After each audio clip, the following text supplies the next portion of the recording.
July 15, 2014, 10:42, Los Angeles.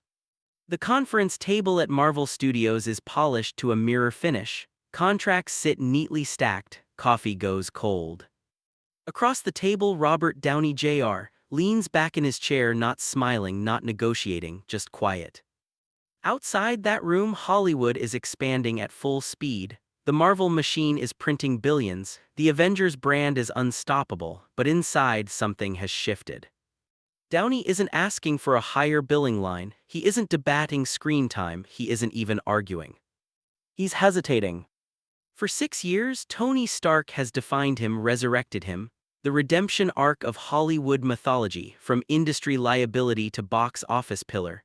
But now, at the height of global dominance, he's considering slowing down, not quitting, not rebelling, just stepping back. You can almost feel the tension in the air, the invisible math being calculated by executives, because in franchise filmmaking, consistency is oxygen. One missing cornerstone and the architecture wobbles. Downey's leverage is unprecedented, but so is his fatigue. 10-year contracts, back-to-back shoots, endless press tour, the pressure of being the emotional nucleus of a cinematic universe. The public sees charisma. The industry sees liability, exposure. Downey sees something else. Longevity. Behind the scenes, his team is evaluating something radical for modern Hollywood: controlled scarcity. The system rewards constant visibility. Sequels, cameos, extended universes appear everywhere, stay relevant. But Downey begins to understand a quiet truth: power doesn't always come from being everywhere. Sometimes it comes from being unavailable. In that conference room, his pause forces the studio to recalibrate. Suddenly, negotiations shift from what's next to how do we keep him. Back-end deals evolve, profit participation grows, creative input increases. His silence changes the structure of blockbuster contracts. And here's the deeper psychological layer. When you've already won, what are you chasing? For Downey, the risk isn't irrelevance, it's overexposure, typecasting into eternity, becoming inseparable from a metal suit. The irony: the role that saved him now threatens to trap him. Studios rarely prepare for this moment when their most bankable star chooses restraint instead of expansion. Hollywood is built on momentum. Slowing down disrupts the algorithm long before social media ever notices. Downey eventually returns, but on new terms: larger compensation, strategic appearances, fewer obligations. The machine bends. And the industry quietly studies what just happened. Because one of the most powerful actors in the world just demonstrated something dangerous. You can step back at the peak and grow stronger. But Downey wasn't the first to test this theory. Years earlier, another A-list star made a decision that confused executives, frustrated agents, and permanently altered how Hollywood handles creative control. And unlike Downey, this actor walked away completely. March 7, 1998, 6:30 p.m. Beverly Hills. The lights inside Spago glow gold against the glass. Agents are celebrating, producers are circling, scripts are moving across tables like currency.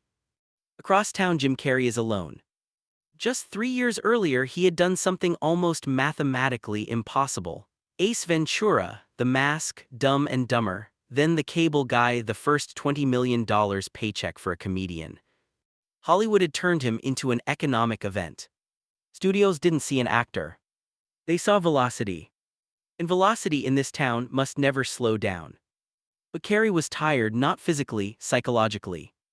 The pressure of being on, constantly elastic, constantly loud, constantly profitable, had started to calcify into something heavier. Every new script leaned further into caricature. Every executive meeting came with the same unspoken demand: bigger face, louder energy, repeat the formula. The industry didn't want evolution, it wanted multiplication. Then came The Truman Show. A risk, a tonal shift, a quiet satire about surveillance, identity, and control. Executives were nervous, audiences knew him as rubber-faced chaos. Could they accept stillness, vulnerability, existential dread? Carrey nearly hesitated, not because he doubted the script, but because he understood what it represented. If it failed, the industry would snap him back into the old mold. If it succeeded, he'd have to keep reinventing. Reinvention is harder than repetition. He chose the risk. And after it worked, after audiences embraced depth, something even more radical happened. He slowed down. Fewer films, longer gaps, more selective choices. He walked away from the industrial rhythm that had minted him. At the height of earning power, he reduced output. Agents were unsettled, studios were confused. You don't cool momentum voluntarily. That's not how Hollywood works. But Carey understood a psychological truth that few stars articulate. If the audience consumes you too quickly, you become disposable. Absence, however, creates appetite. His intermittent visibility forced studios to approach him differently. Instead of stacking broad comedies, they pitched prestige dramas. Instead of dictating tone, they negotiated. His value shifted from box office guarantee to unpredictable creative asset. That shift recalibrated bargaining dynamics. When a star refuses overexposure, the studio must protect scarcity. Marketing campaigns change, release strategies adjust, risk models evolve. But the emotional core runs deeper. Carey was confronting the quiet fear every performer carries. What if they don't want the real me? Stepping back wasn't rebellion, it was self-preservation. And the industry noticed something uncomfortable. When he wasn't constantly available, he felt bigger, not smaller. The space around him expanded. Executives began recognizing a pattern. Stars who controlled their output controlled perception. But then came an even more extreme example, a pause so deliberate it looked like retreat. A performer who stepped away not from exhaustion, but from the architecture of fame itself. And when she returned, Hollywood treated her like an institution. September 5, 2010, Venice, Italy, 8:17 p.m. Flashbulbs explode along the red carpet at the Venice Film Festival. Security murmurs into earpieces. The crowd leans forward as a black water taxi pulls up to the dock. Angelina Jolie steps out, controlled, composed, almost untouchable. But what most people don't realize is that this appearance is not the product of saturation. It's the result of absence. Just a few years earlier, Jolie had been everywhere: studio thrillers, award campaigns, tabloid covers, humanitarian missions broadcast globally. She wasn't just a movie star, she was a cultural headline. And then she pulled back. Not dramatically, not publicly, quietly. Fewer roles. Longer gaps, carefully selected projects, entire years without a theatrical release. From the outside, it looked like distraction, family focus, directing ambitions, global advocacy. Inside the industry, it felt like something else. Unpredictability.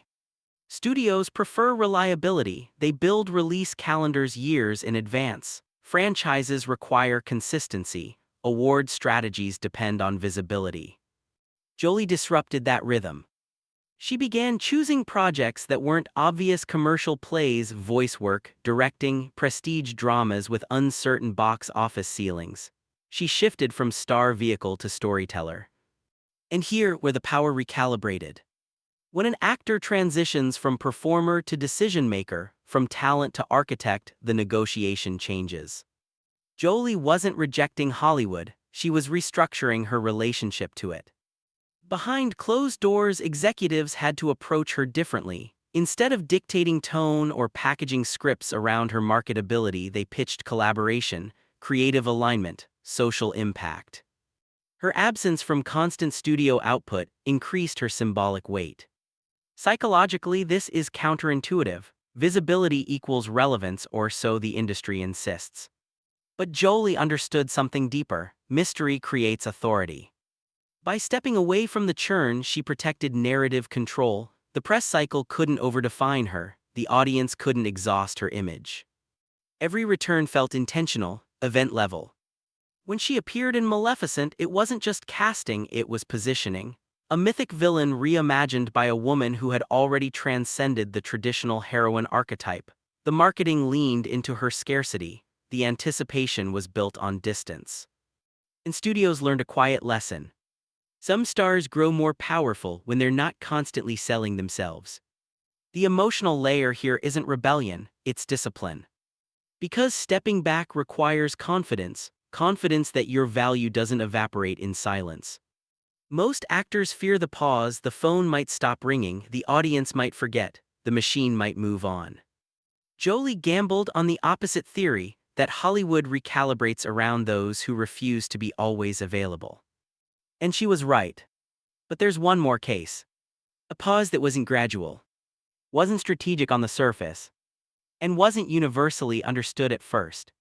Yet when this actor returned, the power dynamic had permanently shifted. Not because of louder roles, but because of who controlled the timing. June 19, 2017, 4:12 p.m. Los Angeles. A press release circulates quietly through industry inboxes, no dramatic language, no spectacle. Daniel Day-Lewis is retiring. Again. But this time it feels final.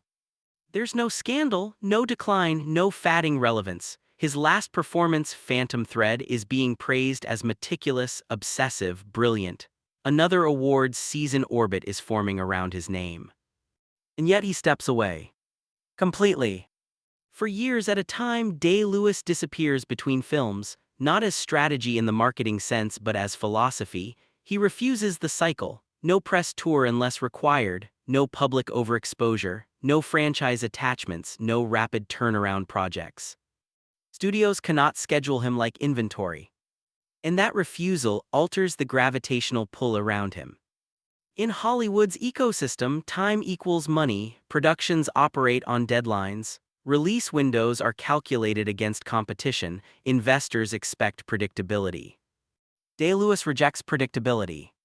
When directors want him, they wait, financing pauses, scripts are adjusted, entire productions reorganize around his timeline. That is power in its purest form. Not dominance through visibility, but dominance through refusal. Psychologically, his pauses operate differently from Downey, Carey, or Jolie. He isn't managing brand saturation. He's protecting immersion. Day-Lewis has spoken about the psychological toll of inhabiting characters fully, method acting that consumes years of emotional energy. For him, stepping away isn't retreat, it's survival. And survival becomes leverage. When you appear once every 5 years, the audience leans in differently. Critics recalibrate expectations, awards bodies pay attention before a trailer even drops. Scarcity transforms perception into reverence. But here's the industry insight most viewers never see. Hollywood respects what it cannot control. Executives may prefer reliability, but they reward mystique. When an actor proves they don't need constant output, negotiations shift, compensation increases, creative authority expands, interference decreases. Because if you can't pressure someone with relevance anxiety, you lose your strongest leverage point. That's the hidden mechanism behind every career pause we've explored. Robert Downey Jr. used hesitation to renegotiate power. Jim Carrey used absence to reshape identity. Angelina Jolie used restraint to elevate influence. Daniel Day-Lewis used disappearance to command reverence. Different personalities, different motivations. But the same quiet principle.